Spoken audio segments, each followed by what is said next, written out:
All right, now to the actual GSA forms themselves. This is how you fill it out. One of the reasons why the GSA bond does not work for people is how it's filled out. There are several parties involved.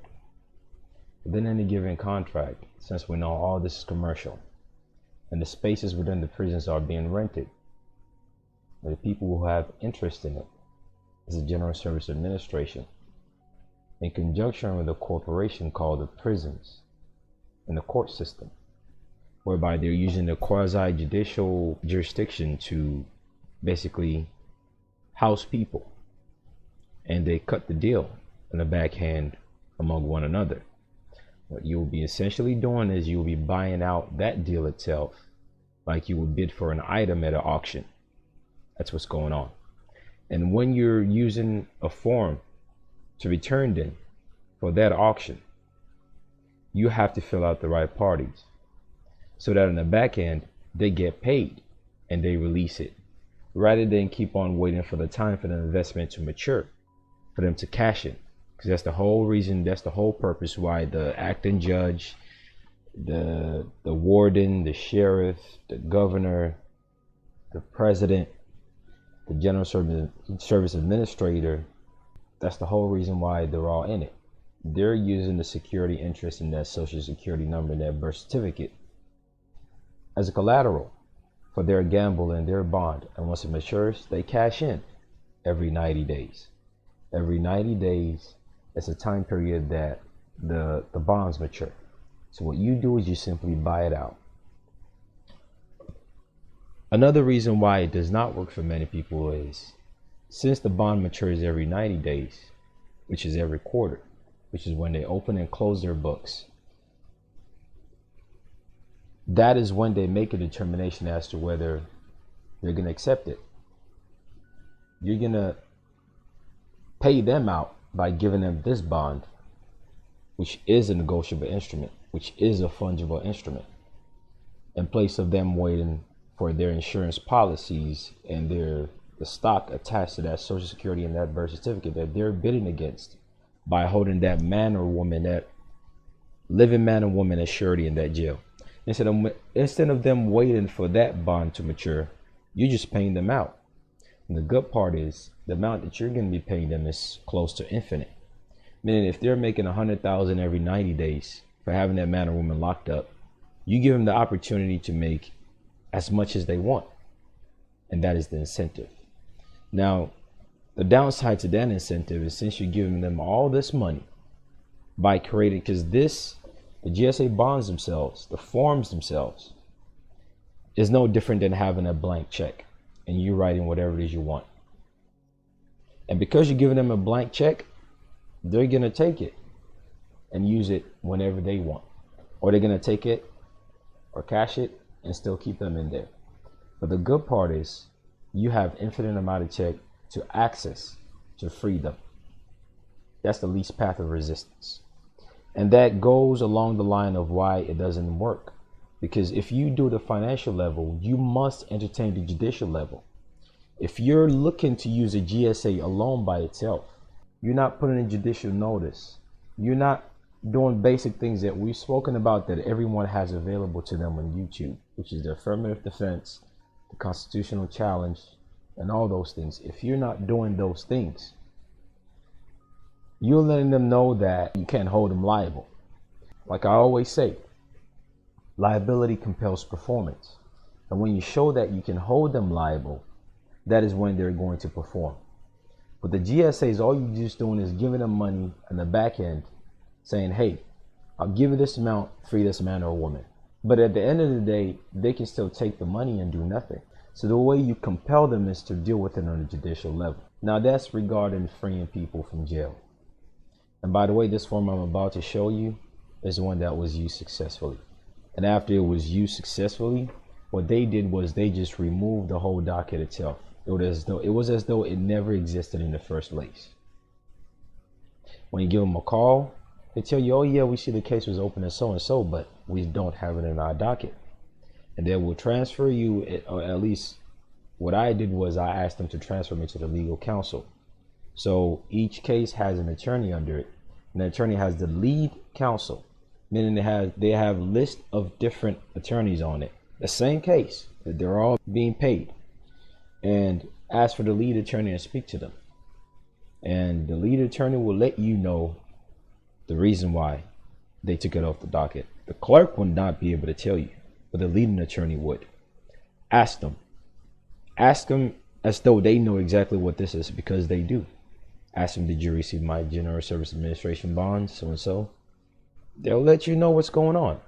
That's what I did when we used this one. But that's regarding people who are locked up. What if you aren't locked up? Since all this is already bonds anyway, and the warrants that they're issuing for your appearance is based on that indemnity bond that you signed. They're saying, if you free me on my own recognizance, or if I pay this amount monthly to the bondsman, I'll keep showing up. That is the condition. If you don't show up to court, they issue a warrant. All that is still tied to the GSA nonetheless. The whole bond, the whole commercial aspect of the court. So does this work for warrants? My answer is yes. It does. It does work for warrants. All warrants that I have had recalled, which I also did a video on YouTube, I have always done the GSA. That is the stuff people who are watching YouTube won't get. So learn how to do GSAs. It would work for warrants, and it works for people who are locked up. But keep in mind, the GSA does not stand alone by itself. You have to do it every 90 days. You have to fill it out correctly. You have to send it to the proper party, and you have to send the law that governs GSA, which we'll go over, and the public law that's attached to acquitting them. To acquit someone means to quit the claims against them, like a quit claim deed. Well, that's what acquittal means when it comes to criminal charges. They remove everything and wash the slate clean. Hence, they just remove it off the docket. And there's a law regarding that. Now it's currently in the 50 USC, which is governing the executive department, which is the president, who was one of the parties you would send this to. Before it was in another one, but they moved it. But it's the public law that governs how and why this work, which you was sent along, has to do with the Trading with the Enemy Act. A lot of people have heard about Trading with the Enemy Act, the Liber Code and all that, and how quote unquote US citizens were turned into the enemies of the state. And because of that, they can be treated with impunity. Well, there are laws that showing the loopholes to get out of that presumption, and you'll be pairing up with the GSAs to state in honor. You hear people say stay in honor, stay in honor. That's part of what you're doing. So there are several series of forms that you're going to fill out. It's the 24, 25, 25A, the 28, the 275, 274, 273, and then the Miller Act bonds, which is 1414, 1416, and 1418. So we'll be going over all that. Always keep in mind, there's different dynamics to it. There's the judicial level, and then there's the commercial level, but they are both linked. You cannot isolate one or the other. So say the judicial jurisdiction that sentenced the man or woman, or the judicial jurisdiction, or shall I say the quasi-judicial jurisdiction that issued a warrant or sentenced the man or woman to jail, is on a state level, and they're in a state count or county jail or prison. You will do everything else but the 1400 series. If it's on a federal jurisdiction, you will do everything else and the 1400 series. But when I did this, I just did everything, because all these state and county courts, state and county prisons, state and county jails are homogenized as 14th Amendment citizen under the United States, based on the 14th Amendment of the United States Constitution and 28 USC 3002. And some of the other private laws will be going over. So we'll be going over the private law of GSA themselves that shows you why you're putting certain things in certain boxes. And we'll show you the public law regarding the judicial aspect that you're linking with this to acquit them of the claim that's been brought against them. This is Form 28, Affidavit of Individual Surety.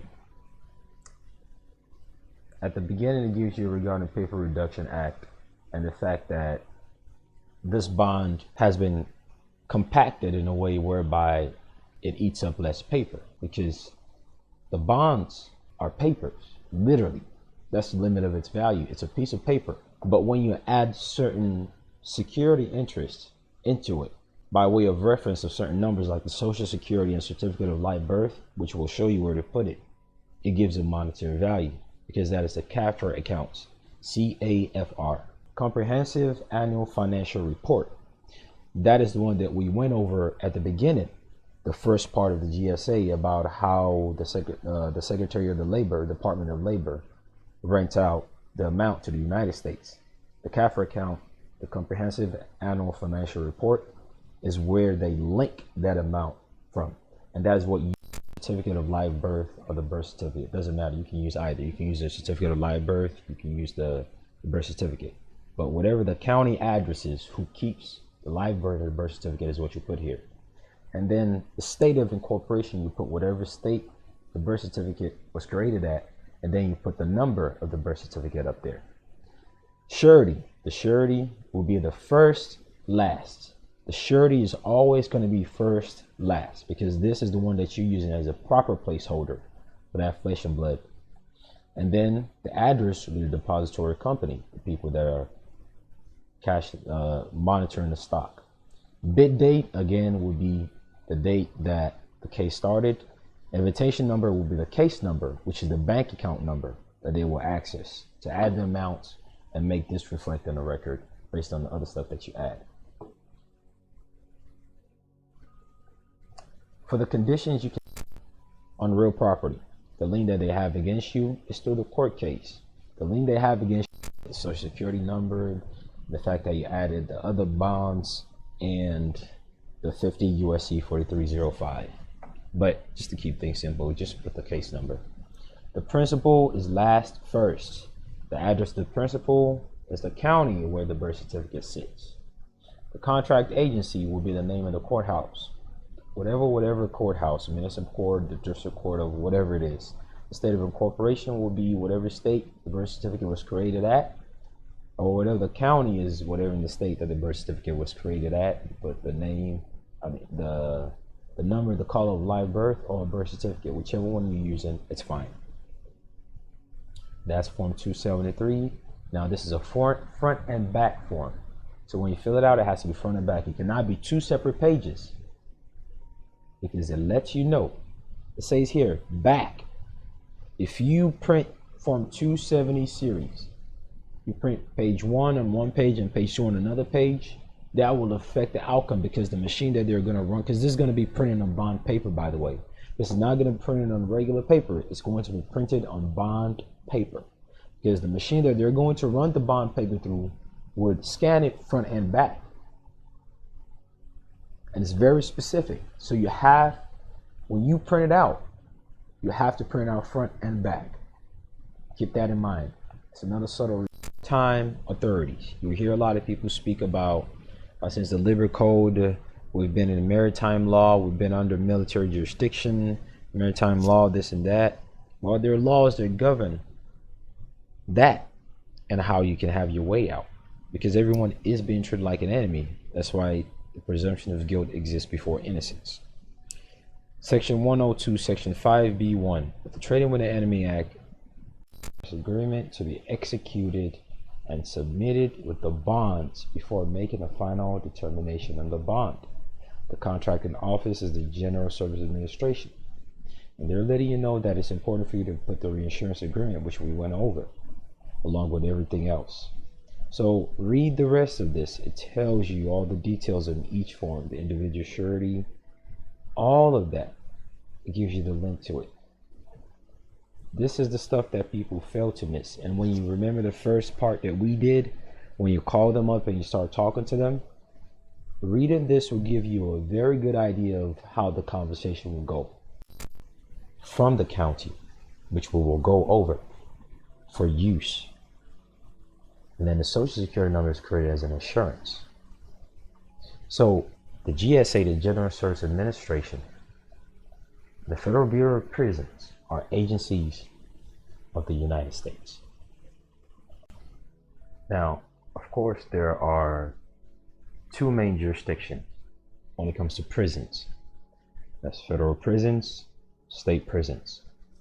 Then you have county prisons or county jails, so to say. And then there are other completely private prisons for high profile people that you don't even hear about. So today we're going to speak of federal prisons and the use of GSAs. This is their official website. About us.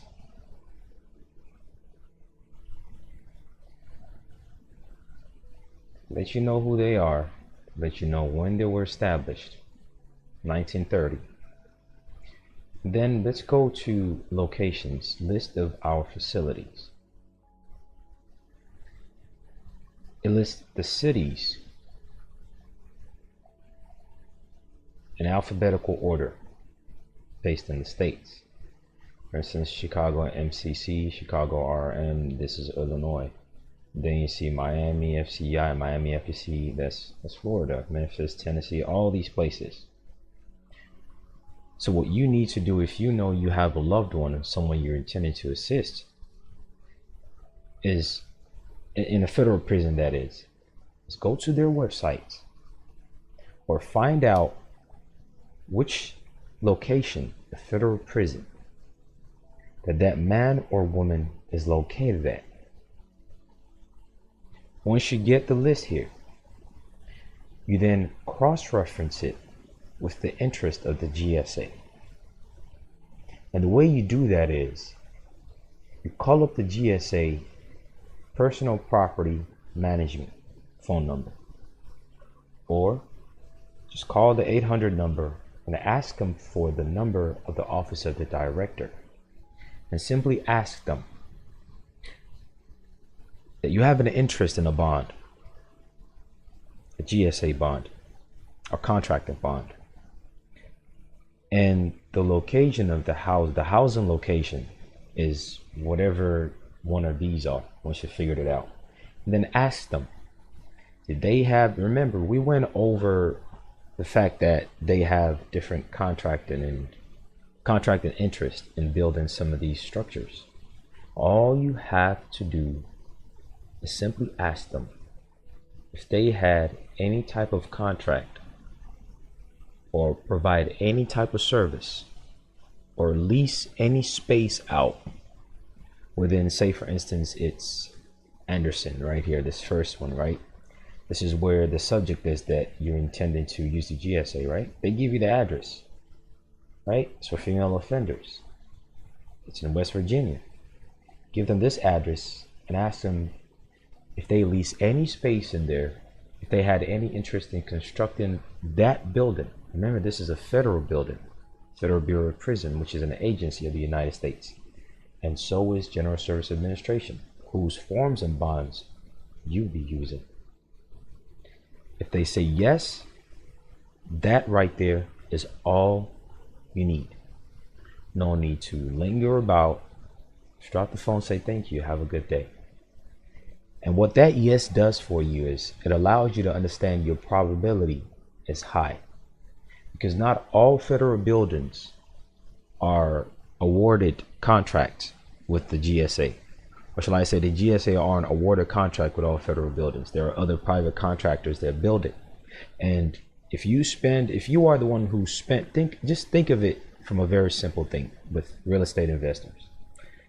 If you flip properties, you go to just a very deranged house, the house is falling apart, and you fix it. Meaning you have to spend some equity from your pocket and then contract with other people to get it done. Now, when you sell that property, you flip it, so to say, you either rent it out, right, for residual income, or you wholesale it after you flipped it. What GSA does is they rent it out. As we've just read, they lease spaces with federal customer agencies. Who are the federal customer agencies? Federal Bureaus of Prison. They're an agency of the United States. That if General Service Administration had a contract awarded to them to construct that facility, that whoever the inmate that you're doing a GSA on behalf of is currently in, if GSA had any contract awarded to them to build it, they are leasing it also. Even if you didn't find that they had any contract awarded to build it, and you found out that they are leasing the space in there, they have more incentive to respond to you quicker because of that. From my experience, that is another way to increase your probability. These are the nuances that people don't pay attention. All these are publicly available information. This is not something that's hidden. This is not something that's private. This is not something they are trying to keep from you. Anyone can go on the internet and look this up, but the ability to think in a multifaceted manner, not a lot of people look at things that way.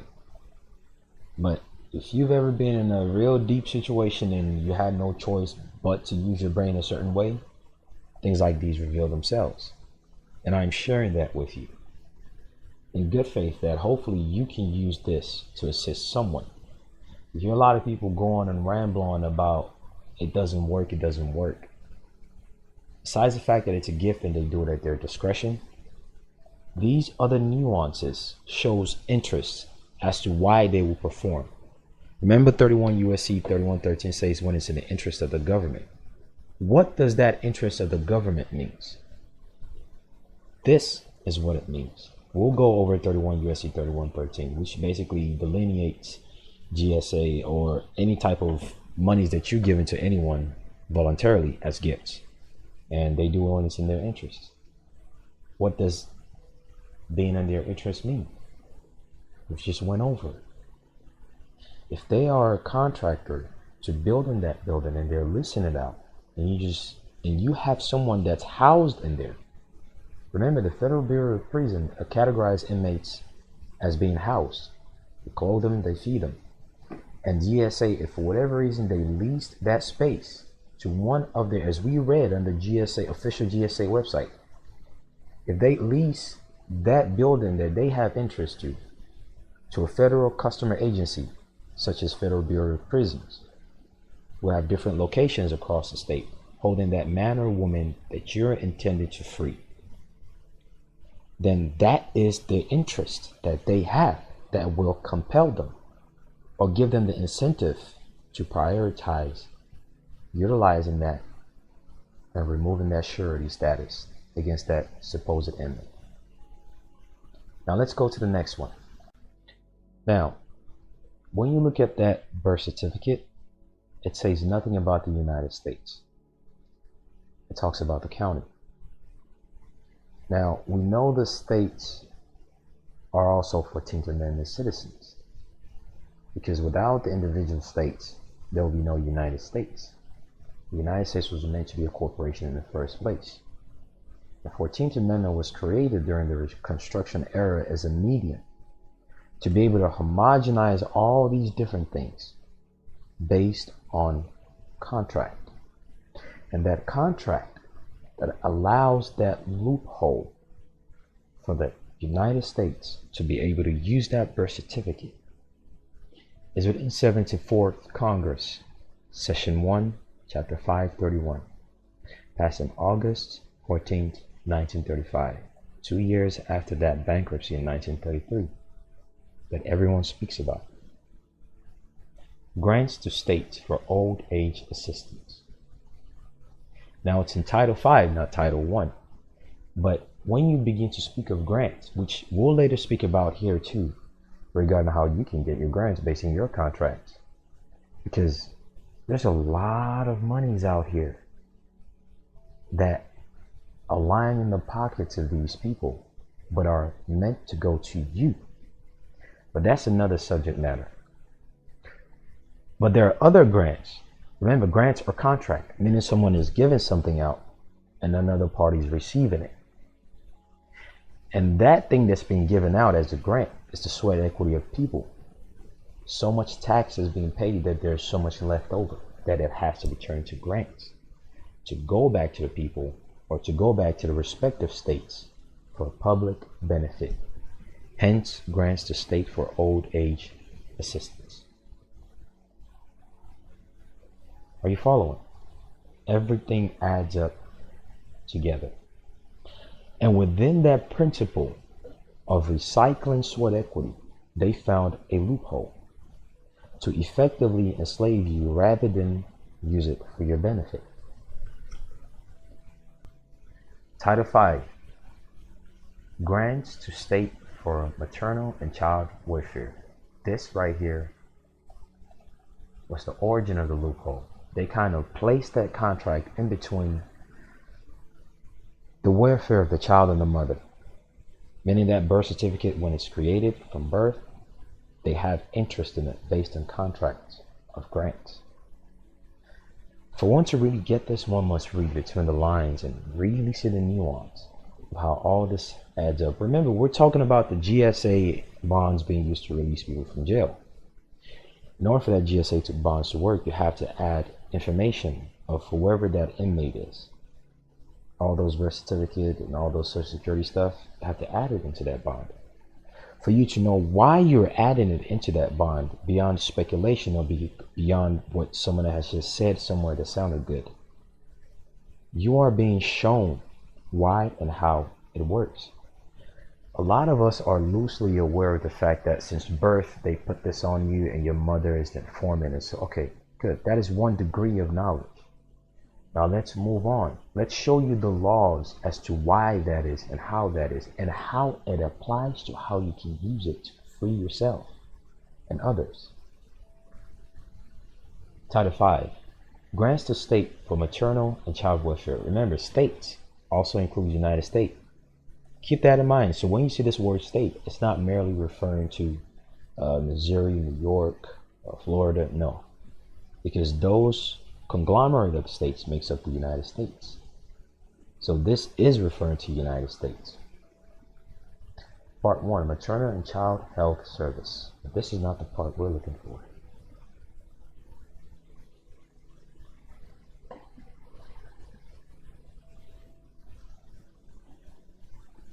Right here, allotment to state. Section 502A. Listen carefully. Out of the sums appropriated pursuant to Section 501 for each fiscal year, meaning yearly, there's a grant, yearly. The Secretary of Labor, like when you give child labor, shall, and so this is not just limited to workforce, shall allot to each state that makes up the United States $20,000 and such part of 1.8 million as he finds that the number, listen, as he finds that the number of live births in such state bore to the total number of live births in the United States. Let's remove all the legalese and let's talk about it in layman terms. The way they keep track of these live births is through certificate of live births. Certificate are negotiable and commercial instruments with monetary value. And the initial monetary value is this right here. Now that amount increases based on fractionalization and once they put it in the stock market. But the initial value that day that the mom acted as a informant, according to law, Section 502A, Title 5 of 74th Congress, Session 1, Chapter 531, passed on August 14, 1935. The initial worth is $20,000, which will be distributed by the Secretary of Labor of your independent state and is homogenized with the United States. In the latest calendar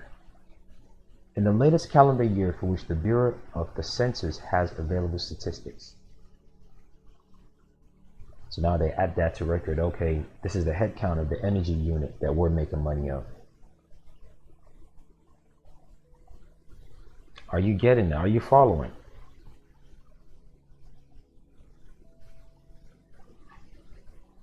So the United States,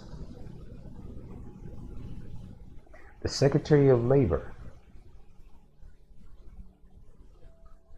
and the United States are in cahoots as to this instrument called a certificate of live birth. Because remember, that GSA bond is just a piece of paper. Yes, it's written on a bond paper, but it's nonetheless a piece of paper. What gives it value is the complete two-part video, which totals about 1 hour and 40 minutes, has been posted on the Patreon page. Take care. Best of luck.